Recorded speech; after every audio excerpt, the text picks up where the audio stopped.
through about 4:30 or so. Yeah. Kevin? Yeah, and then those storms, believe it or not, got their origin last night, probably before you even went to bed. When you guys were doing the news last night, those storms were up in Wisconsin, and then basically they rolled all the way down here, arriving this afternoon with some gusty winds. So at least, I guess, on the beneficial side, it helped break the heat a little bit. It's a little less We hot out needed there. it. And we'll need more of that as we go into Monday and Tuesday, because if it's not storms we're dodging, you're going to be dodging sweating bullets out there, because it is going to be very hot the next couple of days, aside from when it's raining. So here's a look outside of right now on the radar. You can see most of the thunderstorm activity has all but gotten out of here now. It's all down into our extreme southeasternmost communities now. And once this gets out of here, I think we've got several hours of fairly quiet weather to take us through at least the first half of tonight. But you can see here, basically, from just east of Brooksville down towards Maysville, Georgetown, over towards West Union now, some big-time downpours. None of this is severe, but you might still be able to muster a 30-mile-an-hour or so wind gust out of some of this up towards the Peebles area. Once this gets out of here, we'll have several hours of quiet weather. Notice I have some of the wind reports. By far, the most gusty winds, the strongest winds, were north of the Ohio River. In fact, out there in Wilmington, they actually reported a 66-mile-an-hour actually wind gusts from that complex of storms.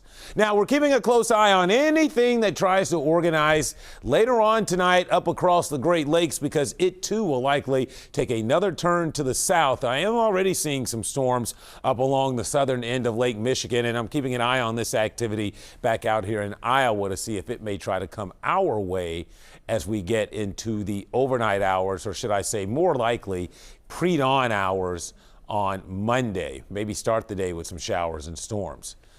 The sun's back out downtown, but that's after almost an inch of rainfall officially at the airport. I know some had more, some had a little less out there, but we are really hammering away. I don't even want to say chipping away, but really hammering away at those drought conditions with these repeated rounds of showers and storms. And there's more rain to come. So if you haven't picked up enough yet, there's more on the way.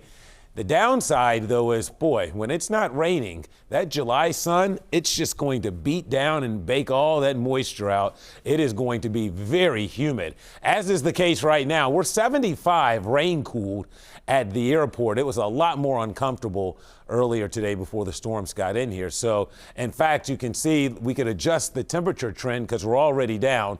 We'll stay about 75 to 80 through the night, and of course, it's going to stay humid, right? So overnight lows won't get below 70 tonight. I'm going to show you this.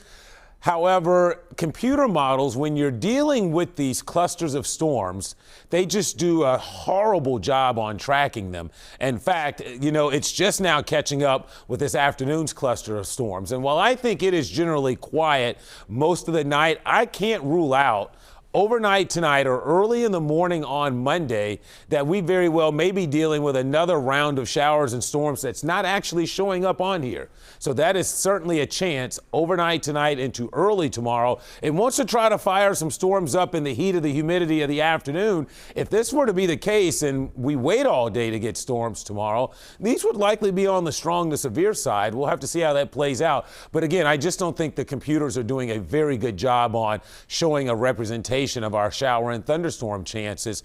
We'll keep the chances around in here. Look at this, even into Tuesday, and I suspect on Tuesday we'll have the threat for some strong to severe storms in our neck of the woods. So I just don't really want to hang my hat on that model. Know that we are tracking storm chances and heat, both of which are around through Wednesday for us. So tonight, that rain's getting out of here. That's the stuff from midday into the evening now. Humid with a chance for more storms overnight tonight. I'm not worried about severe weather. If anything, it would be a heavy rain threat for us with anything else that develops later tonight.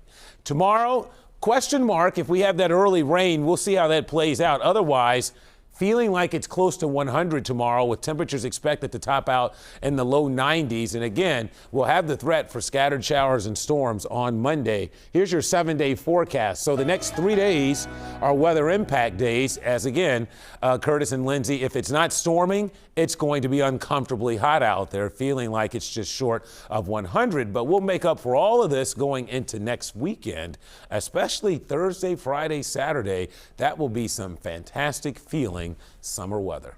All right, thanks a lot, Kevin. Hey, let's switch gears and talk a little